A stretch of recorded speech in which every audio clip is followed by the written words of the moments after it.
Hey, welcome to another edition of Chocobo Chasers. As always, I'm GM, joined by the Chocobros, Eric and Dash, and we're also joined by a very special guest today, our first interview of 2025. We are super, super proud to be able to welcome veteran voice actor and writer Kris Laudrum. Kris, welcome to the show. Thank you for having me. It's a pleasure. Absolutely. So, Kris, whose voice acting credits range from the Tiger Vanguard, who is probably my favorite boss in Black Myth Wukong, Sebastian in Eternal Strands. Maybe talked about the game a little bit here on the show, as well as various voices in Space Marine 2 from the Warhammer 40k series, as well as additional projects. So let's go ahead and let's get things kicked off. Kris, we partnered actually with Yellow Brick Games for the release of Eternal Strands. Was an incredible process from start to finish. You guys play Sebastian in the game, who is our lovable smith in training, maybe with a few secrets. How and when did you get attached to the project? Well, I'll probably say I auditioned for it at the end of 23, I want to say. Got the role around Christmas time, and then probably only recorded about this time last year for Sev, our beautiful bear. Yeah, it's a real roller coaster from start to finish for it all. From the audition was just sort of put on me one day. It was like, oh, can you come in to be face to face, which isn't the usual way to get these auditions. Usually they just sort of send a brief to you and you know what you're going in for. This time they were like, Kris, you've got this. Come in at a time. do a bear. and I did a bear. You did it amazingly well, if I may say so myself.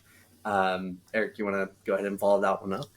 So a lot of your credits span between mocap and voice acting. Do you have a preference between the two? I've always preferred mocap. That was like my first passion. That's what got me into video games in the first place. That was my entryway into it. Because I'm a sort of very physical performer as it is. So keeping me contained in the booth, it's like you have to keep your distances right.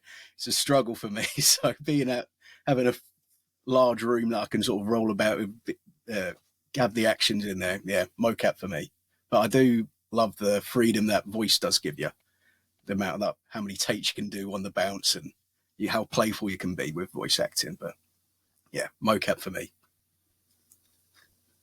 I feel like with the sources that like IMDb, they only tell part of the story, and it leaves quite a bit off. So, what was the journey like to reach that video game voice acting portion of your career? Yeah, there's two segments really to it. When I graduated acting and went out into the big world of it, I was really just sort of taking on anything that I could do. Like I did voiceovers. I had a couple of games which never ended up coming out, but that gave me the taste for it. It's like banging 2016, so I got a bit hurt in that thing. And then you'd go into theatre and you'd be all playful and expressive and theatre, film, everything that could come in and around. And then mocap was what I'd always wanted to be into mocap. For film mainly was what I wanted to be because Andy Serkis was my hero. And that's like what I did. A lot of my dissertation was on mocap performances and how expressive and how large of a range you could be for the characters you could do. Whereas, film and theatre, you're restricted to what you look like. So yeah, that was the first half of it. And then I'd sign up for agents and they go, yeah, we can get you into games. But they'd mainly chuck you in for adverts so they could get the biggest amount of cash out of you. Yeah. And then, so I was just sort of moseying around doing the odd job here and there. And it wasn't until really 2020 kicked in when everything got shut down. I wasn't allowed to be an actor out and about. So I built my own booth, which is just off screen here. And that's where I started voiceovering mainly for corporate jobs. So, and adverts, like just very boring stuff.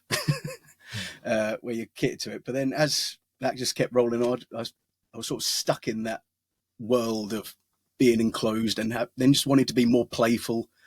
And obviously games are the most playful place an actor can be in a voiceover world. So then I started reaching out to agents again And then 2023 is where it really changed, where I got an amazing voice agent, Emily Dean at Voice Fox. And then from there, I've probably been doing a game a month or so ever since. So, yeah. So there's a lot more that we can expect to see then. That's not. I've got this whole, you can't, again, on this board, I've got a board of NDAs. I'm just tracking every project. I'm like, they're all, like, even most of the stuff I don't even know, they're all project code names. I'm like, what could that be? Every games awards I'm looking at, like, what game is that? The game I'm in? So I'm just... yeah, go ahead. I wasn't sure if you were done with that. No, yeah, I was pretty much done with that. Okay. I did see that you did, when you did your training in the motion capture and voiceover, you worked with Jay Britton and Neil Newbon, who have become quite big names in the industry there themselves. So I'm assuming that helped drive you into the industry. Yeah, I knew Neil from reputation, and obviously I was looking at, there's quite a few mocap courses in the UK, which we're quite lucky for. At uni, we had our own mocap center there, but I never got to touch it for the whole 3 years I was there. So I was a bit put out by that. So I was like, find the best course to do a weekend on. And Neil's popped up quite a few times. I think he just done Detroit but Beyond Human at that point. So obviously I was like, here we go. Let's someone who knows from experience what they're talking about. Yeah, that was before the big Baldur's Gate 3 break. So I was like, he's just this one guy, he's got a little part here and there. So I went with him in 2018, and he's as you can imagine, a phenomenal performer and director. And he obviously just got me into gaming from that point, just seeing the work and breadth that he has done. And then I joined him again a year later with Amelia Tyler and Jay Britton. I think you've talked to both. Have you talked to? Yeah, talked to both. Yeah, you've talked to both. Amazing. Jay and Amelia. I think Amelia directed me in one of these monologues that I wrote for the actual course that we did there. And from then I was like fully fixated into games, but then just didn't have this breakthrough. This was 2019, I want to say. And COVID hit, and I just got, I ain't going to get breaking in anytime soon until, like I say, 2023, and it all came up. But those three were definitely my gateway drug into games. Heck yeah. Eric, you want to follow that up, man? So you've got your wall of NDAs, and you've got a series of really good credits in the past year. So how does that feel now you've kind of started to hit your stride? And you're not going to have to do the odd job here and there anymore, it seems like. Yeah, it's really nice because, like I say, my journey's been, I'm 30 now, be 31 in a couple of weeks. But it's just been, you've always had to fight to get, even now, I've been very fortunate for the projects I'm in, but you still have to fight tooth and nail to get the auditions, and then to fight tooth and nail to get the job, and then fight tooth and nail to actually be like, okay, are we doing the job yet? Can we push for production, please? I just want to get going. But it is phenomenal. I don't think it really hits until you get the fan feedback, because again, most of these jobs you don't know what you're actually doing, and when you're in the room recording them, and then once you get the trailer comes out, that seems okay. That's got some money behind it. Okay, let's go.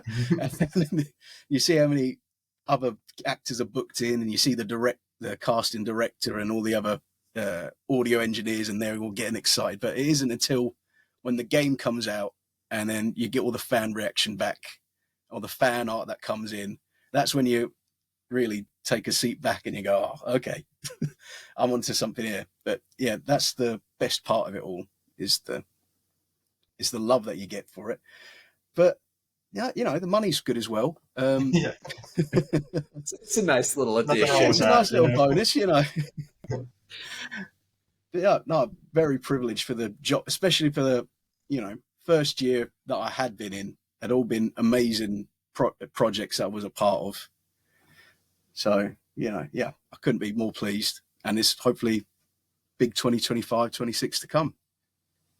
Yeah, I think the gaming industry is kind of getting past that COVID period too now, so we're starting to see a ramp up, I feel like. Yeah, definitely.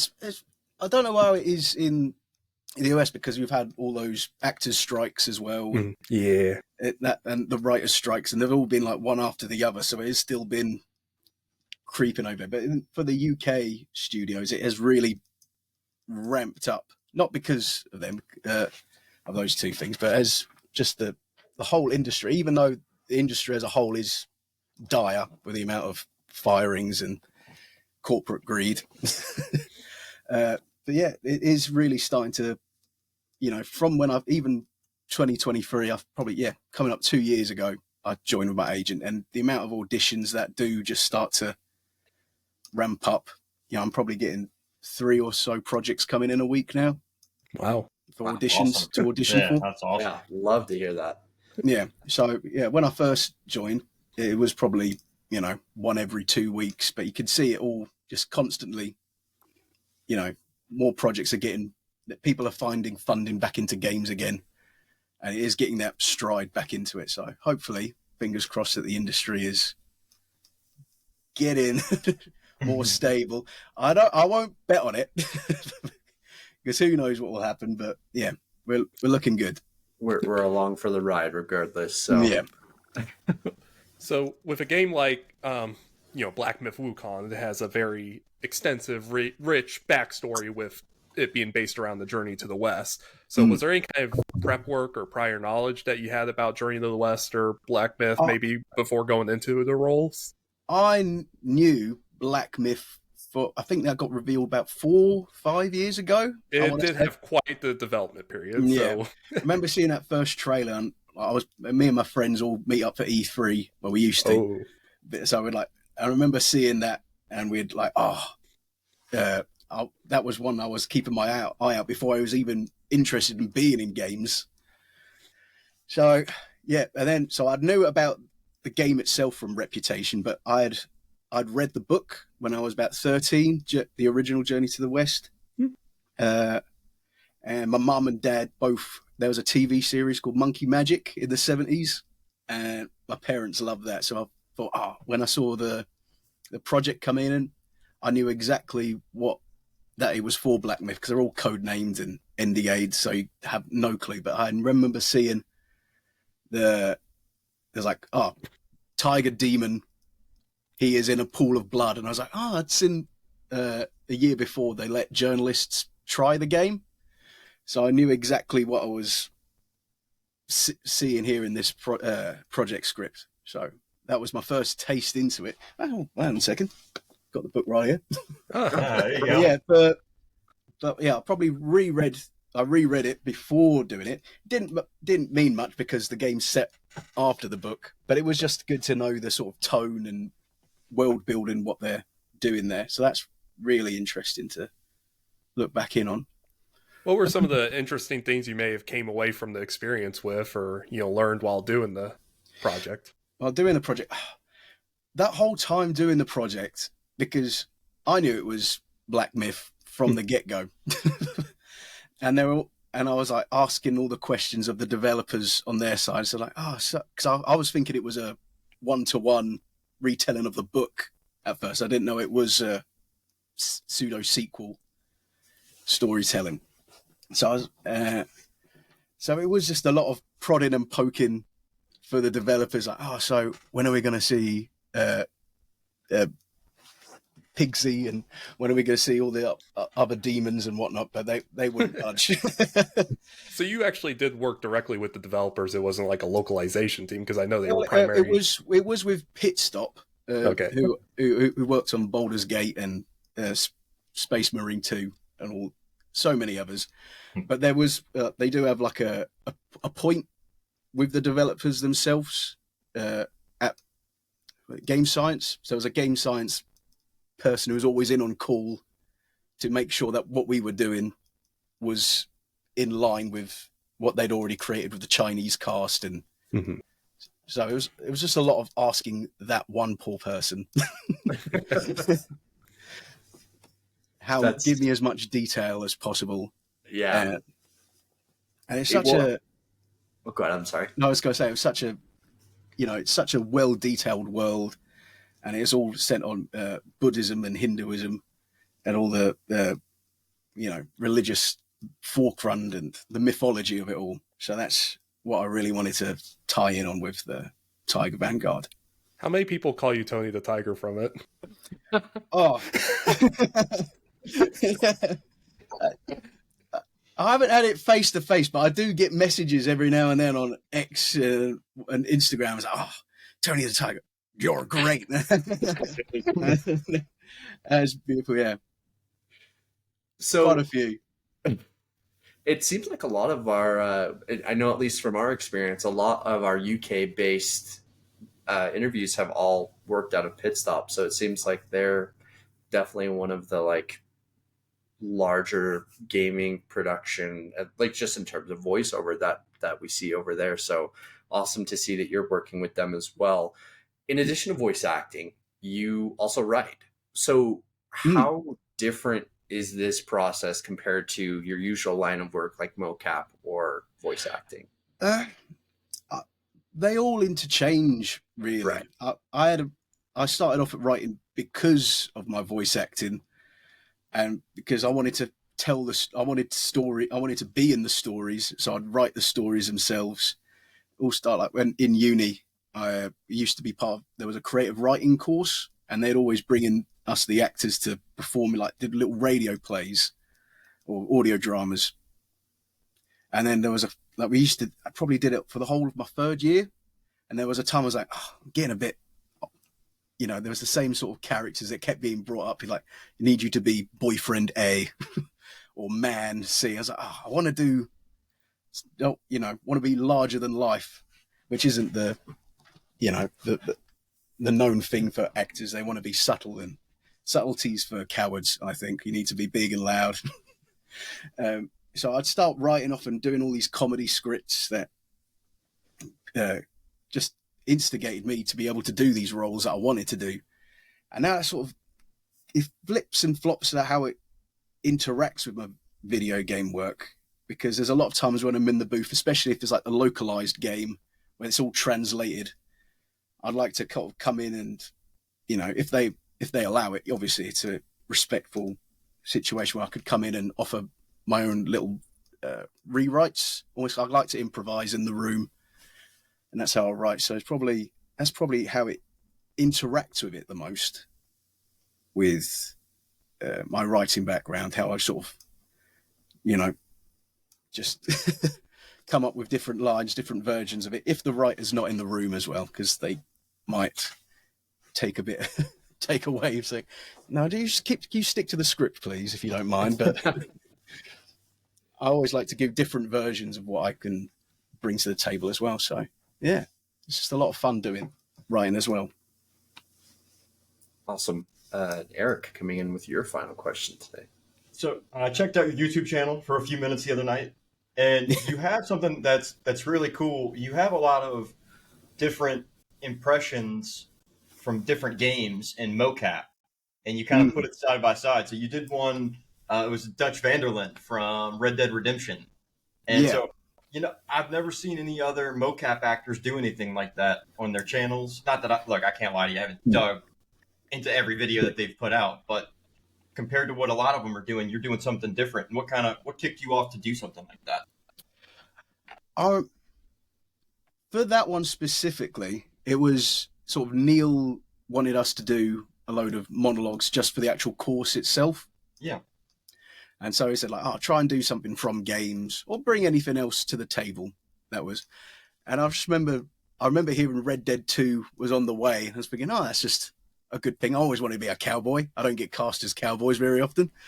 So that was the reason for that. And then Red Dead 2 got announced, or so I think it got released at the time, and then everyone started searching for them behind the scenes, and everyone found my video. So that's why it's probably got, I don't know, 100k views or something now. They're thinking I'm the real deal, but I'm not. So sorry to everyone. But that was sort of Neil's background. But for the impressions as a whole, it's more of a play thing. A lot of people have asked me, do I have to be good at impressions to be a good voice actor, or That's sort of the baseline sort of things they ask you. But I think it's better if you're a bad impressionist than a good impressionist to be a voice actor, because a bad impressionist creates a whole new different voice for each character they do. And for that, I think that what you're referring to, that specific video, I think that was just more of a vocal challenge for me at the time. I was sort of playing around with my voice, and I was doing lots of different characters, and I thought, let me just try and nail in on what those specific voice actors do and what those specific characters are, so I could sort of find the range of my own voice, if anything. And it was a bit of content. Yeah. I hate how it is, but you got to post some content every now and then, just to keep the wheels turning, and so people don't forget your face. But I don't call myself an impressionist, but it was more of that video at the time. It was just something to stretch my muscles, see if I can do something like that. Whereas instead of trying to present myself as an impressionist, I could do a good Elmo. that American Western accent was good, man. I was like, oh, he's from England. It seems that it's always, like UK actors are very good at doing American accents, but American actors can't do a UK accent for shit. Yeah. I do know quite a couple of good American actors, but they have to be living. I think if they live in the UK, they do it. But I don't actually do my own voice I don't think I've done my own voice in a game yet, because I've got quite a modern, it's a North Essex accent, so no one really wants that in their game.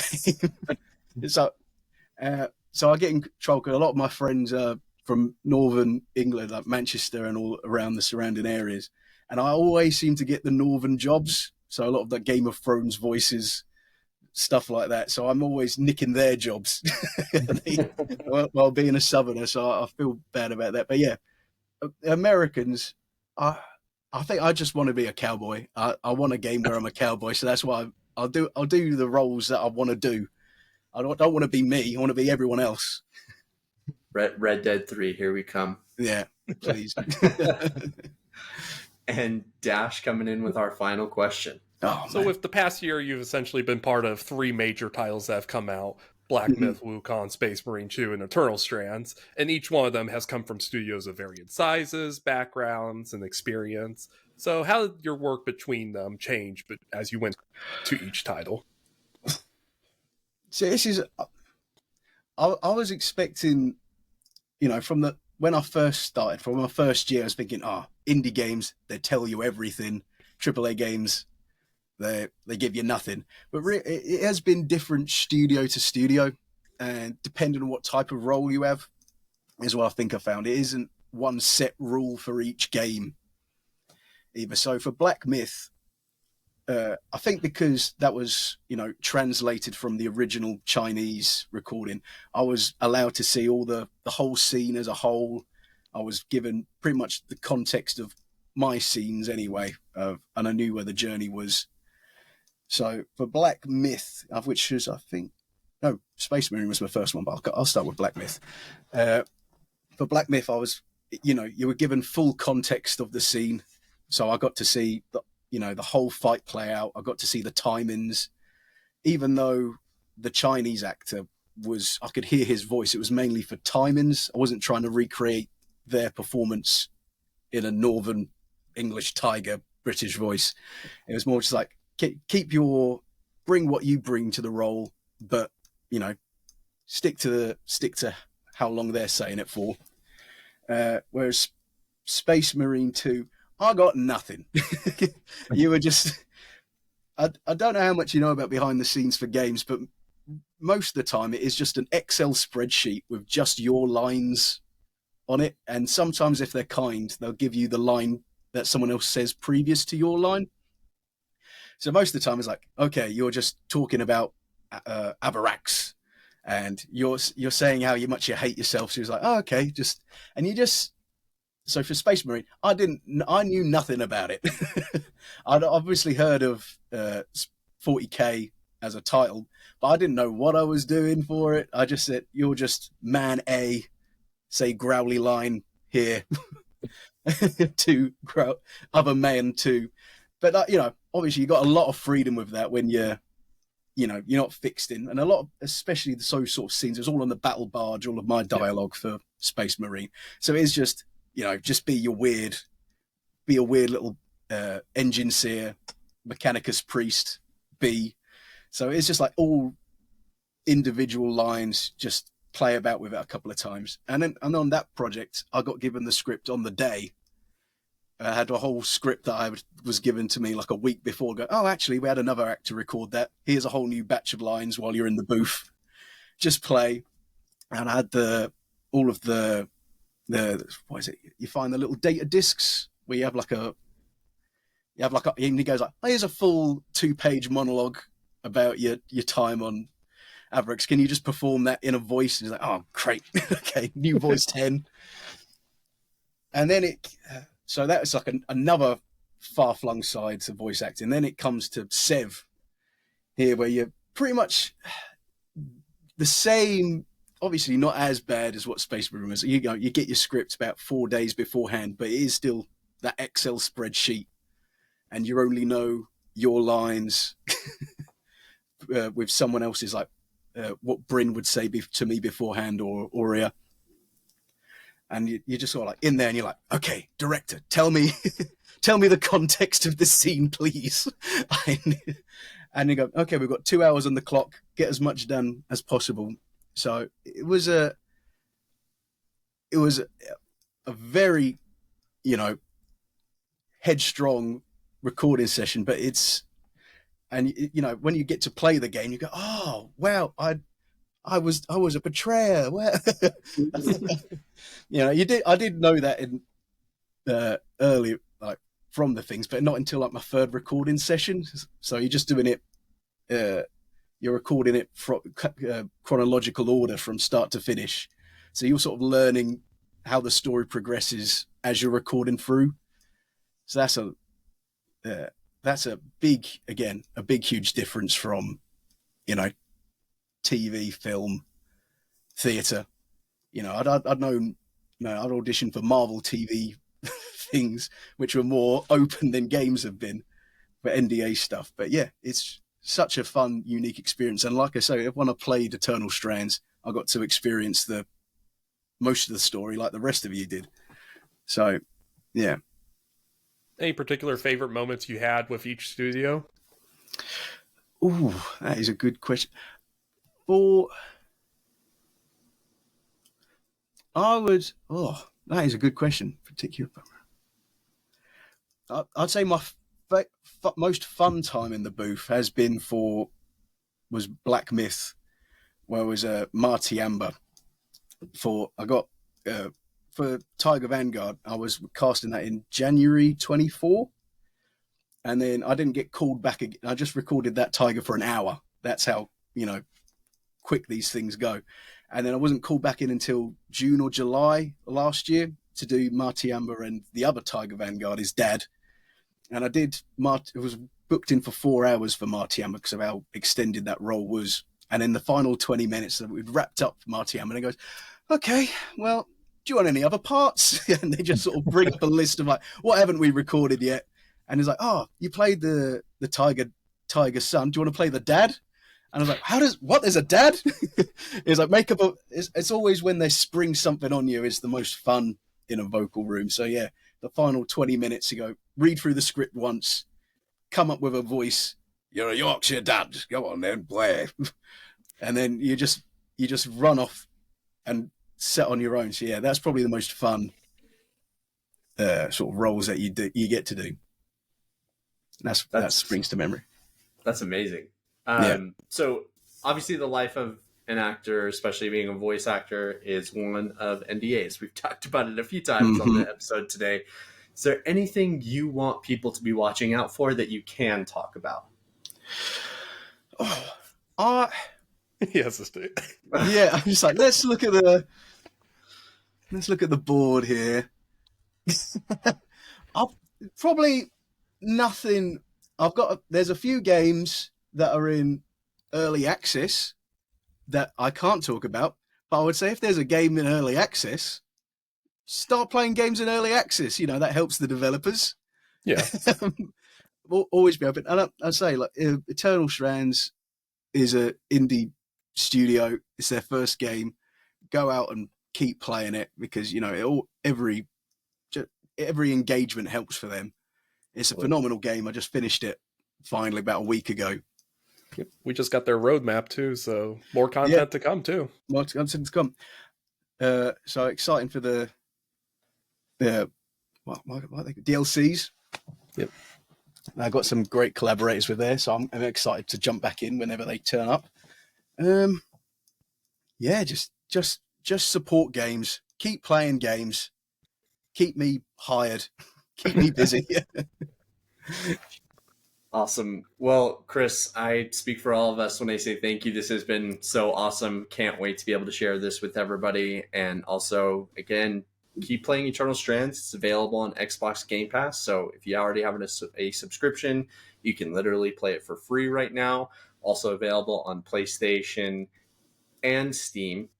So go out and play. It's a lot of fun. Plus, you get to experience Sebastian and Bryn's journey as Weavers. So perfect way to go ahead and cap it off. We will catch everybody next time. Have a good one. Thank you. Thank you, guys.